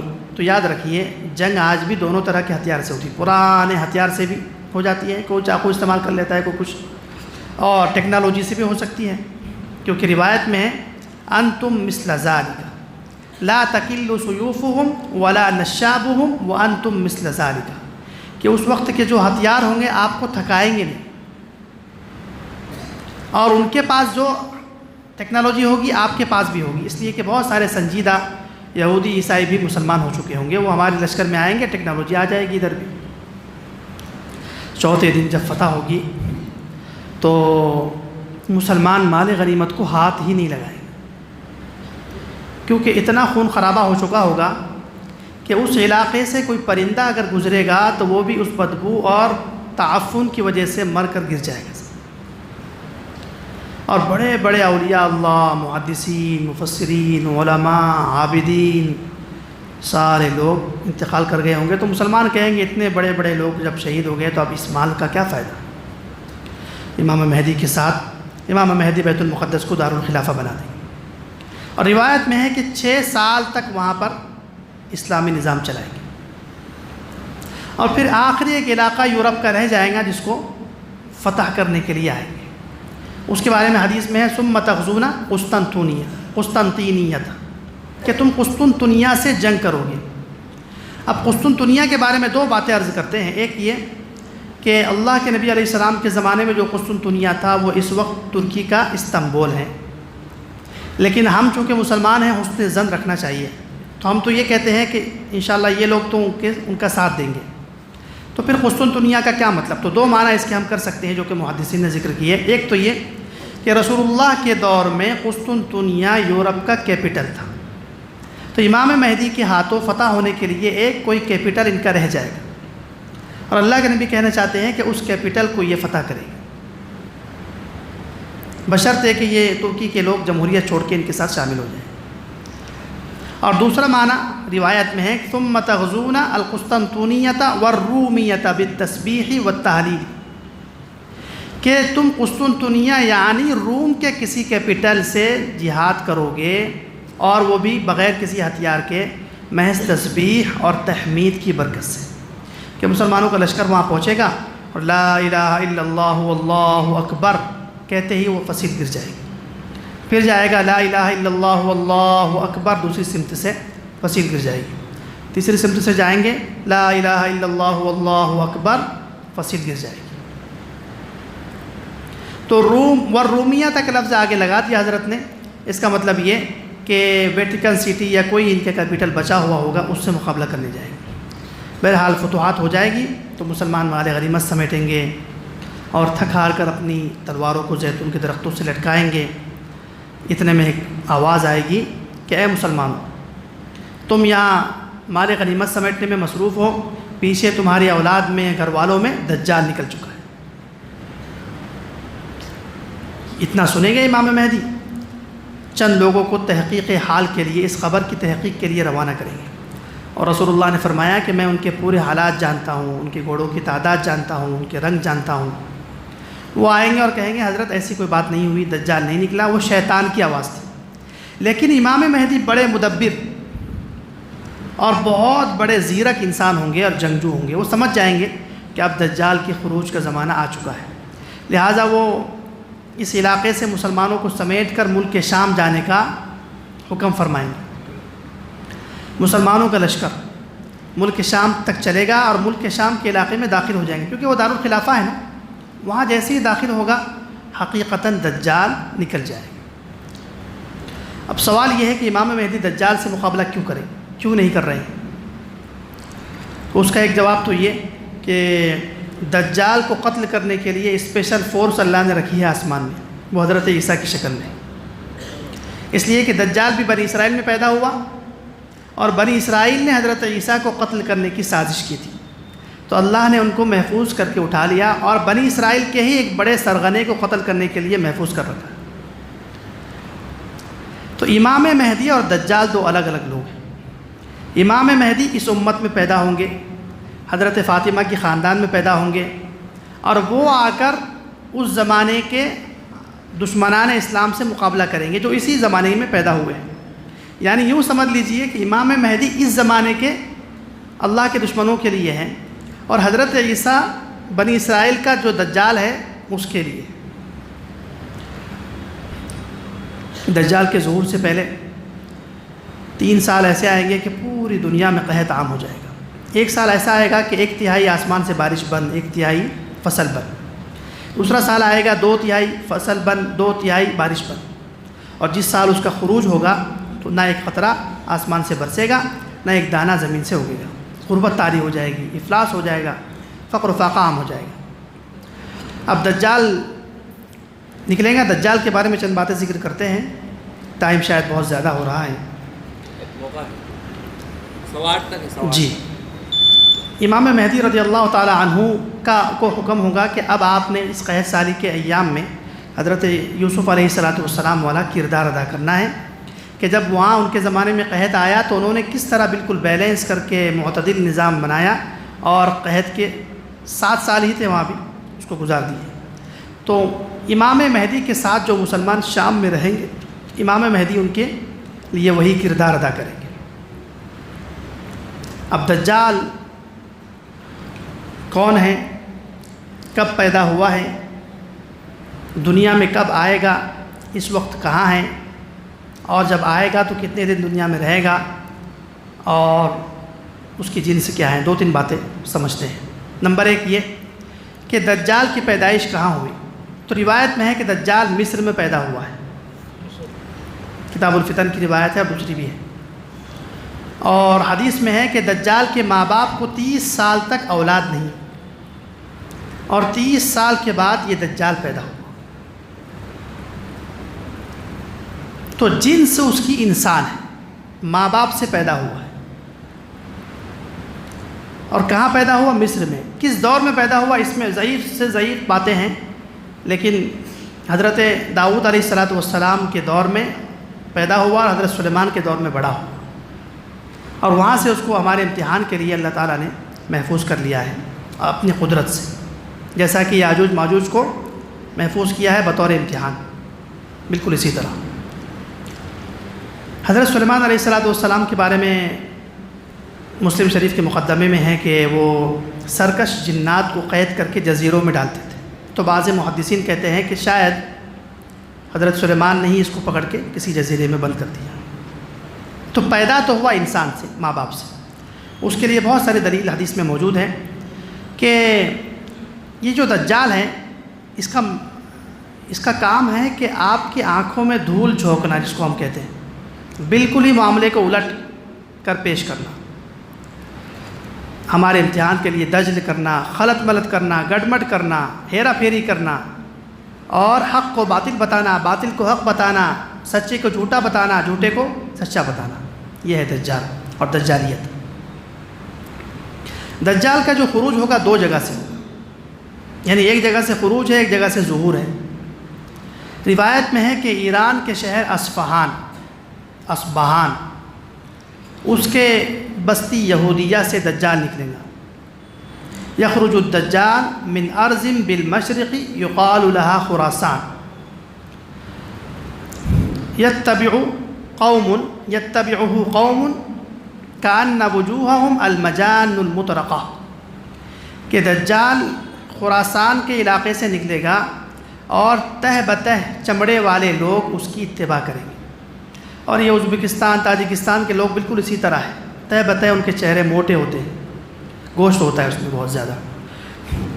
خراسان یعنی ایران سے، اس لیے کہ ایک روایت میں یتبع الدجال من ارض اصفہان 70,000 علیہم الطیالسہ، کہ 70,000 لوگ یہودی ایران کے اس کی اتباع کریں گے۔ تو یہودیہ بستی سے نکلے گا، ایران سے، لیکن نکلنے کے بعد فوراً دجالیت پر نہیں آئیں گے، اس لیے کہ اس کو ابھی دجالیت کا دھوکہ دینا ہے نا، تو پہلے وہ نیک آدمی بنے گا مسلمانوں کے ایمان کو ختم کرنے کے لیے، اس کے بعد وہ کسی جگہ کا خطیب بنے گا، اس کے بعد وہ چونکہ سچے مہدی موجود ہوں گے تو خود مہدی بھی بنے گا، اس کے بعد وہ نبی بنے گا، اس کے بعد وہ خدائی کا دعویٰ کرے گا۔ تو کہتے ہیں عراق اور شام کے درمیان آئے گا، اور وہاں آ کر وہ ایک علاقے میں خطیب بنے گا، پھر ترتیب سے وہ اس طرح چلتا چلتا ایک دن لوگوں سے کہیں گا کہ کیا وقت نہیں آ گیا کہ تم مجھے خدا مان لو۔ لوگ کہیں گے نہیں تو خدا کہاں سے ہو گیا؟ خدا تو اللہ تعالیٰ ہے، ایک ہے، واحد ہے، آپ نہیں ہے خدا۔ بس ناراض ہو کر دجالیت پر آئے گا، چونکہ روایت میں من غضبۃ یغضبها، کسی بات پر غصہ ہو کر دجالیت پر آئے گا، اس سے پہلے نہیں۔ اب بات کیا ہو سکتی ہے؟ ایک یہ بات ہو سکتی ہے کہ بھئی ویٹیکن سٹی ان کا جب چلا جائے گا تو یہ سارے اپنے خدا کے پاس آئیں گے، دجال کے پاس، کہ اس طرح ہم تو ہار گئے ہر میدان میں امام مہدی سے، اب آپ آ جائیے، یا تو اس وجہ سے، یا اس وجہ سے کہ لوگوں نے اس کو خدا نہیں مانا۔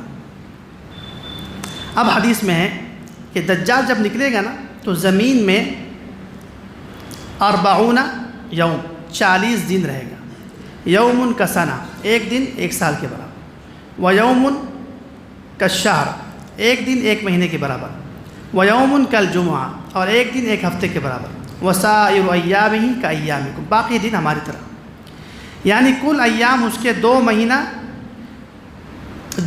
1 سال 2 مہینہ 14 دن، اتنا عرصہ اس کا فتنہ ہے، پورا 1 سال 2 مہینہ 14 دن۔ صحابہ نے پوچھا کہ وما اسراعہ، کہ زمین میں اس کی رفتار کیسی ہوگی، یعنی اس کی سواری کی رفتار؟ تو حضرت نے فرمایا کالغیث استدبرتہ الریح، کہ جیسے بادل کو ہوا لے جاتی ہے نا، ایک ملک سے دوسرے ملک کو پہنچا دیتی ہے منٹوں میں، سیکنڈ میں، اتنی اس کی رفتار ہوگی، پوری دنیا کی سیر کرے گا۔ اور اس کے مختلف فتنے ہیں، ہم چند فتنے ذکر کرتے ہیں۔ سب سے پہلا فتنہ اس کا ظاہر ہوگا آسمان پر اور زمین پر، کہ ایک علاقے میں جائے گا، کچھ لوگوں سے کہے گا کہ مجھے خدا تسلیم کر لو، اس کے پاس یوں سمجھ لیجئے کہ ہر چیز کے خزانے ہوں گے، غذا کے، تو وہ لوگ اس کی خدائی کو تسلیم کر لیں گے۔ فَيَأْمُرُ السَّمَاءَ فَتُمْطِرُ، آسمان کو حکم دے گا بارشیں برسیں گی، وَالْأَرْضَ فَتُنْبِتُ، زمین کو حکم دے گا غلہ اگے گا۔ اب ایک طرف تو حال یہ کہ قحط سالی ہے، اور فوراً یہ کیا اگا رہا ہے؟ غلہ اگا رہا ہے، بارشیں برسا رہا ہے، تو لوگ جو کمزور عقیدہ کے ہوں گے وہ اس کو فوراً قبول کرنا شروع کریں گے۔ پہلا فتنہ آسمان زمین پر۔ دوسرا فتنہ اس کا ظاہر ہوگا آگ اور پانی پر، کہتے ہیں یخرج الدجال وَإِنَّ مَعَهُ مَاءً وَنَارًا، کہ دجال جب نکلیں گا تو اس کے ساتھ پانی بھی ہوگا، آگ بھی ہوگی۔ فَأَمَّا الَّذِي يَرَاهُ النَّاسُ نَارًا فَمَاءٌ عَذْبٌ بَارِدٌ، جس کو لوگ آگ سمجھیں گے وہ ٹھنڈا پانی ہوگا۔ وَأَمَّا الَّذِي يَرَاهُ النَّاسُ مَاءً فَنَارٌ تَحْرِقُ، وہ تو آگ ہوگی، جلا دے گی۔ یہاں پر بہت ساری عصری تطبیقات کر سکتے ہیں، لیکن ہم نظر انداز کرتے ہیں اس کو، اس لیے کہ یہ جو ٹیکنالوجی کی ترقی ہو رہی ہے، یاد رکھیے ٹیکنالوجی کی ترقی کو کوئی خدا نہیں سمجھتا۔ جیسے آج کل بھی بہت ساری ٹیکنالوجی وجود میں آ گئی نا، ہم اس کو خدا نہیں سمجھتے۔ تو یہاں سے معلوم ہو رہا ہے کہ اللہ تعالیٰ دجال کو ایسی کوئی طاقت دے گا جو اللہ کے تصرفات میں سے ہے، جو غیر معمولی ہوگی اور بالکل اچنبھا اور تعجب پیدا کرنے والی ہوگی، اس لیے آدمی اس کو خدا سمجھے۔ تو مصنوعی آگ ہونا یا ہولوگراف ٹیکنالوجی کی جو تعویل کی جاتی ہیں وہ عقل سے باہر ہے۔ اس کے بعد کہتے ہیں کہ وہ ایک مسلمان علاقے میں آئے گا، مسلمانوں سے کہیں گا کہ مجھے خدا مان لو، مسلمان انکار کریں گے۔ روایت میں ہے کہ جب مسلمان رات کو انکار کر کے سوئیں گے، صبح اس حال میں کریں گے یصبحون ممحلین لیس فی ایدیہم شیء من اموال، ایسی صبح کریں گے کہ ان کے پاس ہاتھ ملتے رہیں گے، مال نام کی کوئی چیز نہیں۔ یہ ہو سکتا ہے کہ مسلمانوں کا مال وہ سارا اپنے کنٹرول میں کر لیں، لیکن عصری اعتبار سے یہ کہہ سکتے ہیں کہ آج کل آپ دیکھ رہے ہیں کہ یہ لوگ چاہتے ہیں کہ ہم سارا مال کہاں رکھیں؟ بینک میں رکھیں، اور بینک تو راتوں رات دیوالیہ ہو جاتا ہے۔ صبح اگر وہ اعلان کر دے کہ بھئی آپ کی رقم گئی تو پھر آپ کچھ بھی نہیں کر سکتے، ہاتھ ہی مل سکتے ہیں اور کیا کر سکتے ہیں۔ تو یہ یہودی جتنے دنیا میں بینک ہیں نا، اس کا تعلق ہے بیلجیم سے، یہودیوں سے، سارے بینک ان کے قبضے میں ہیں۔ ہو سکتا ہے اس طرح کا کوئی مسئلہ ہو۔ مسلمان جب بھوک اور پیاس سے پریشان ہو جائیں گے، گھر میں محبت کرنے والی بیوی ہے، معصوم بچے ہیں اور ماں ہیں، وہ سب بھوک سے بلک رہے ہیں، پریشان ہیں، تو ایک مرد کو گوارا نہیں ہوتا کہ کوئی میرا قریبی بھوک سے پریشان ہو. تو وہ باہر جب تلاش کرنے جائے گا تو سوائے دجال کے اور کوئی کھانے پینے کا انتظام ہی نہیں اس کے پاس ہوگا. وہ کہیں گا میں تو دوں گا لیکن تم مجھے خدا مان لو. تو وہاں اللہ کے نبی نے فرمایا کہ اللہ تعالیٰ مسلمانوں کے جسم میں فرشتوں کی صفات ڈال دے کہ جس طرح فرشتے ذکر کی برکت سے اپنا پیٹ بھرتے ہیں، اسی طرح مسلمان بھی ذکر کی برکت سے پیٹ بھر دیں گے. لیکن جو ذکر کرے گا وہی پیٹ بھرے گا. تو ہمیں ذکر کی اسی وقت سے عادت ڈالنی پڑے گی، آدھا گھنٹہ 15 منٹ اللہ کو یاد کرنے والے بنے. جب بھی کوئی حاجت ہو تو اللہ سے مانگنے والے بنے، نہ کہ ہم مارکیٹ جائے، کسی جگہ جائے، دنیاوی اسباب کو استعمال کریں. تو پہلی توجہ اگر ہماری اللہ کی جانب ہوگی تو اس کٹھن اور مشکل حالات میں بھی ہم یہ عمل کر سکتے ہیں. تو اس سے معلوم ہوا کہ اس کے فتنے سے پریشانی نہیں ہوگی، وہاں سے نکلے گا. جن لوگوں نے اس کو مان لیا ہے ان کے پاس خزانے آ جائیں گے، جن لوگوں نے نہیں مانا وہاں قحط سالی ہو جائے گی. بہرحال 1 سال وہ گھومتا رہے گا پوری سرزمین میں، اور گھومتے گھومتے پھر وہ جائے گا. اس کو معلوم ہوگا کہ مسلمانوں کے 2 مقدس مقامات ہیں، ایک مدینہ اور ایک مکہ. اس سے پہلے ہم یہ سمجھتے ہیں کہ کیا کسی انسان کی دجال سے ملاقات ہوئی؟ تو مسلم شریف میں تفصیلی روایت ہے، اس کو مختصراً اس لیے ذکر کرنا ہے کہ اس میں دجال نے خود اپنی علامات بیان کی ہیں. دجال کے خروج کی 4 نشانیاں یاد رکھیں. ایک تو قسطنطنیہ کی فتح، اور فتنہ دہیمہ بھی اس کی نشانی ہے، صبح ذکر ہوئی. تو قسطنطنیہ کی امام مہدی کی فتح ہی دجال کی پہلی نشانی ہے. حضرت ابو موسیٰ حضرت تمیم داری رضی اللہ تعالیٰ عنہ سفر کے لیے نکلے، جبکہ نصرانی تھے. وہ ایک جزیرے میں بھٹکنے لگے اور ایک جگہ رک گئے جزیرے میں. وہاں انہیں ایک عجیب و غریب مخلوق نظر آئی، بہت بالوں والی. اس نے کہا کہ اس گرجا گھر میں ایک بندہ ہے، وہ تم سے ملاقات کا شوقین ہے، وہاں جائیے. اب یہ لوگ راستے کی تلاش میں تھے تو سمجھے کہ اندر جا کر کوئی راستہ بتا دے گا. اندر یہ لوگ گئے تو وہاں لفظ ہے حدیث میں فَإِذَا هُوَ أَعْظَمُ إِنسَانٍ. عجیب جملہ ہے کہ حضرت تمیم داری نے کہا فَإِذَا هُوَ أَعْظَمُ إِنسَانٍ، کہ ہم نے دیکھا کہ ایک بہت بڑا انسان ہے. پتہ چلا کہ خود راوی نے ذکر کر دیا کہ دجال کوئی اور مخلوق نہیں، امریکہ اور فرانس نہیں، بلکہ کیا ہے؟ انسان ہے. صرف چونکہ وہ بنی اسرائیل میں پیدا ہوا تو لمبا چوڑا ہے، طاقتور ہے. فَإِذَا هُوَ أَعْظَمُ إِنسَانٍ. کہتے ہیں کہ اس نے پوچھا کہ تم کون لوگ ہو؟ اب یہ جو بات کر رہا ہے بتائیے، ٹیکنالوجی بات کرتی ہے، امریکہ فرانس بات کرتا ہے، وہ تو ملک ہے، لیکن یہ انسانوں کی طرح بات کر رہا ہے. پتہ چلا یہ انسان ہے، اس کی جنس انسان ہے. طاقت جنات سے بہت زیادہ ہے. تصرفات اللہ نے اس کو دیے ہیں ہمارے امتحان کے. اس نے پوچھا کہ آپ کون ہیں؟ انہوں نے کہا کس طرح ہم بھٹک گئے اور راستے کی تلاش میں آپ کے پاس پہنچے ہیں. اس نے کہا راستہ بتاؤں گا، لیکن پہلے آپ میرے سوالات کے جوابات یہ بتاؤ کہ نخل بیسان کا کیا حال ہے؟ انہوں نے کہا کہ نخل بیسان ٹھیک ہے، اس کے اندر کھجور کے باغات ہیں، کھجوریں بھی ہیں. تو اس نے کہا کہ نخل بیسان اجڑ جائے گا، جب یہ نخل بیسان اجڑے گا تب جا کر میرے نکلنے کا وقت. یہ پہلی نشانی ہے. یہ نخل بیسان اردن اور فلسطین کے درمیان کا علاقہ ہے، اسرائیل اور اردن کے درمیان کا علاقہ ہے. اور وہاں اس دور میں یعنی ابتداء اسلام میں کھجوروں کی بہت بڑی منڈی سمجھ لیں اس طرح تھی. پوری دنیا میں وہاں سے کھجوریں سپلائی ہوتی تھی، بہت بڑا باغ تھا. اس کے بارے میں پوچھ رہا تھا. اور وہ اس وقت حال اس کا یہ ہے کہ سارے درخت اس کے اجڑ چکے ہیں، چند درخت باقی ہیں.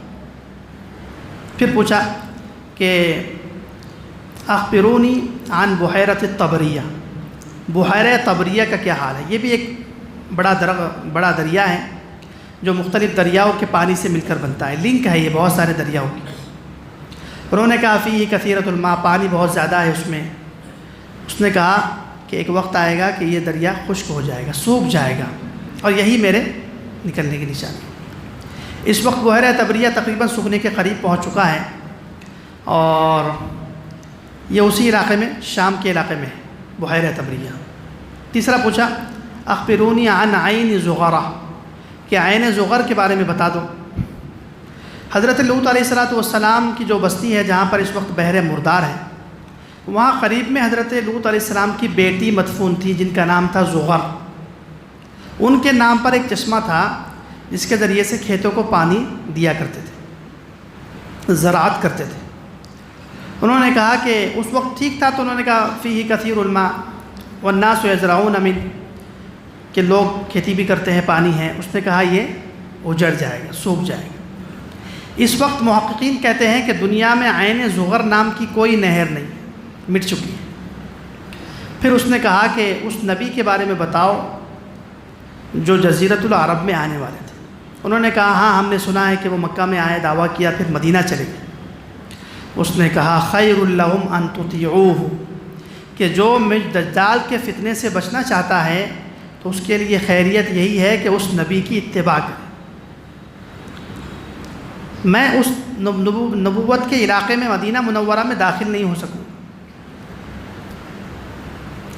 یہ ساری گفتگو بتا رہی ہے کہ اس نے نشانیاں بھی بیان کر دی اور وہ انسان بھی ہے، اس کا ہاتھ اس طرح بندھا ہوا تھا۔ پھر اس نے رہبری کی اور یہ لوگ مدینہ آئے اور آپ علیہ السلام نے صحابہ کو جمع کیا اور کہا مسکراتے ہوئے کہ میں جو باتیں آپ کو ذکر کرتا تھا نا، یہ تمیم داری آئے ہیں، انہوں نے ان باتوں کی تصدیق کر دی ہے۔ تو تعجب حضرت کو اس لیے ہوا، مسکراہٹ اس لیے پیدا ہوئی کہ دونوں میں اتحاد ہو گیا، باتوں میں پیشین گوئی بالکل صادق آ گئی نا، تو اس پر انسان کو مسکراہٹ تو ہوتی ہے، تعجب کی وجہ سے مسکراہٹ تھی۔ اب دجال امام مہدی کی طرف آئے گا، مکہ مدینہ جانا چاہے گا لیکن وہاں سے نکل کے شام کی طرف آئے گا، اور اس کے ساتھ یہودیوں کا ایک بہت بڑا لشکر ہوگا، اور اس کے علاوہ دنیا میں کوئی کفار کا لشکر نہیں ہوگا، دشمنان کا لشکر نہیں ہوگا، یہی اس کے ساتھ جتنے ہیں وہی ہوگا۔ کہتے ہیں کہ امام مہدی کو پتہ چلے گا تو وہ بنو امیہ کی جامع مسجد دمشق میں ہوں گے، صبح کے وقت وہ اپنی صفوں کو درست کریں گے، تہجد کے وقت، اور فجر کی نماز کے لیے اقامت ہوگی، امام مہدی آگے بڑھیں گے کہ اتنے میں اللہ تعالیٰ دجال کو قتل کرنے کا انتظام کرنے کے لیے آسمان سے حضرت عیسیٰ علیہ السلام کو نازل فرمائیں گے۔ حضرت عیسیٰ علیہ السلام قرآن میں ہے بغیر باپ کے پیدا ہوئے، حضرت مریم ان کی والدہ ہے، اور اتریں گے اس انداز سے کہ دو فرشتوں کے کندھوں پر ہاتھ رکھا ہوا ہے، فرشتے تو ہمیں نظر نہیں آئیں گے، اور زرد رنگ کی، پیلے رنگ کی چادریں اوڑھی ہوئی ہوگی، اور بال سے ان کے پسینہ ٹپک رہا ہوگا، لیکن ہمیں یہاں سے موتیوں کے قطرات نظر آئیں گے۔ دمشق میں ایک مینارہ ہے، وہاں حضرت عیسیٰ علیہ السلام نازل ہوں گے۔ ایک مسجد کا مینارہ نہیں ہے، ایک تنہ تنہا ایک مینارہ تھا جسے نور الدین زنگی رحمہ اللہ نے مجاہدین کی علامت کے طور پر بنایا تھا۔ تو اس مینار پر جب اتر جائیں گے تو لوگوں سے کہیں گے کہ سیڑھی کا انتظام کرو، میں دارالاسباب میں آ چکا ہوں، اب فرشتوں کا کام نہیں چلے گا۔ تو سیڑھی لوگ لگائیں گے، پھر حضرت عیسیٰ علیہ السلام نازل ہوں گے، اور بالکل عمر ان کی 33 سال ہوگی، اور فوراً جامع مسجد میں آئیں گے نماز کے لیے۔ پہلا کام نماز کی اہمیت، اور نماز سے طاقت حاصل کر کے پھر دجال سے مقابلہ کریں گے۔ یہاں جب آئیں گے مصلی کے پاس تو حضرت امام مہدی، چونکہ نبی آ گئے، امام مہدی تو نہ نبی ہے نہ صحابی، مجدد اور مجتہد ہے، تو امام مہدی پیچھے ہٹیں گے، ان سے کہیں گے کہ آپ تشریف لائیے۔ لیکن حضرت عیسیٰ علیہ السلام فرمائیں گے کہ اقامت آپ کے لیے کہی گئی، نماز بھی آپ ہی پڑھائیں گے، تکریمۃ اللہ لہذہ الامہ، اس امت کو اعزاز اللہ تعالیٰ نوازے گا کہ اس امت کا ایک فرد حضرت عیسیٰ علیہ السلام کی نماز پڑھائے گا۔ امام مہدی نماز پڑھائیں گے، نماز جب ہو جائے گی تو حضرت عیسیٰ کہیں گے کہ میرے جنگی سامان لاؤ، تو جو بھی اس وقت جنگی سامان ہوگا ان کو دیا جائے گا، دروازے بیت المقدس کے کھول دیے جائے گے مسجد کے۔ اور دجال کو تو پتہ نہیں ہے نا، وہ تو سمجھ رہا ہے امام مہدی ہے، مسلمان ہے، میں ان کو ختم کرنے آ رہا ہوں، وہ لشکر لے کر آئے گا یہودیوں کو۔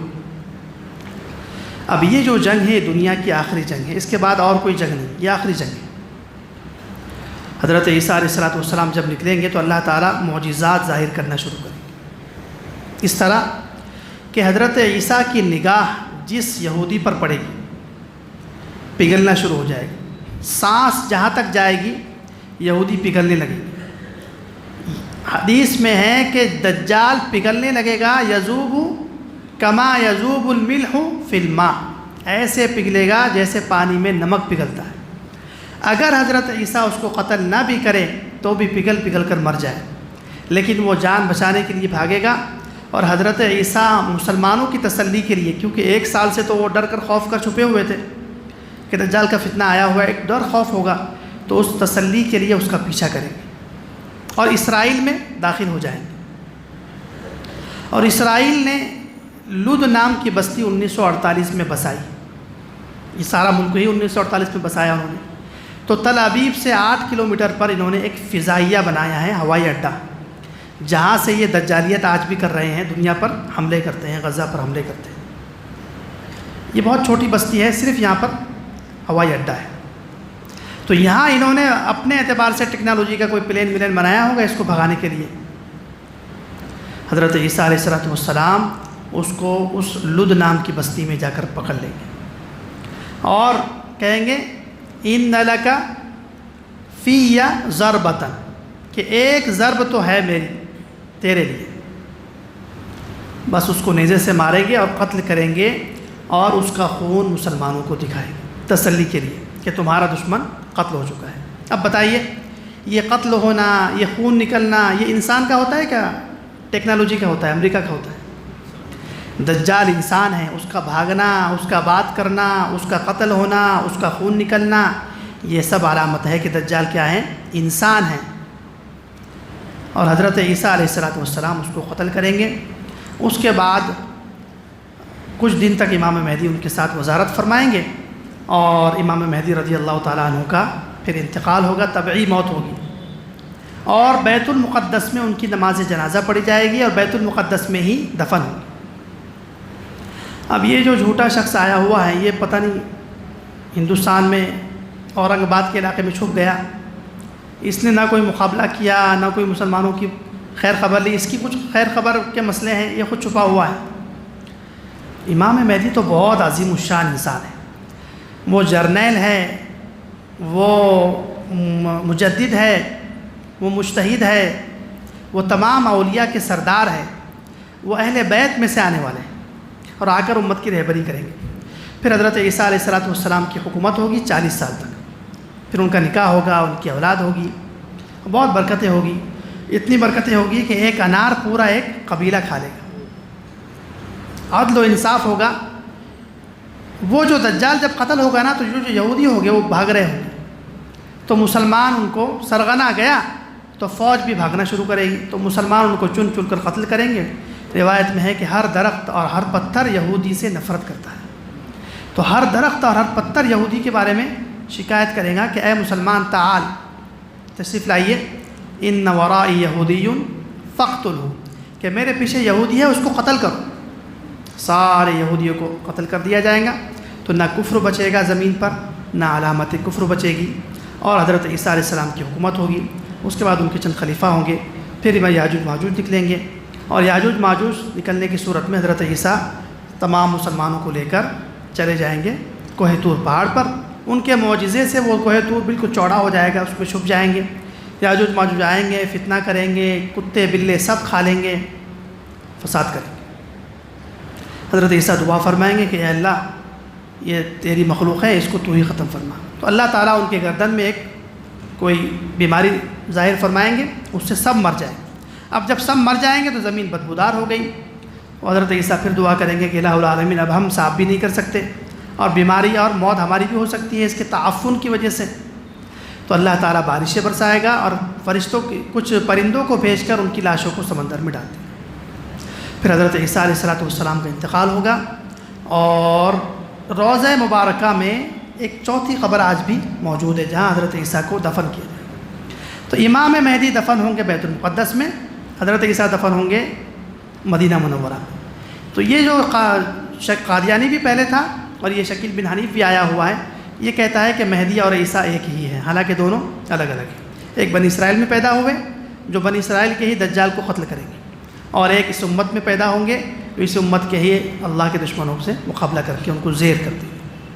بہرحال اس کے بعد قیامت کی بڑی علامات ظاہر ہونا شروع ہو جائیں گی۔ یہاں چند باتیں ذکر کرنی ہیں جو آخری ہے کہ دجال کے فتنے سے بچنے کے لیے ہمیں کیا کرنا چاہیے۔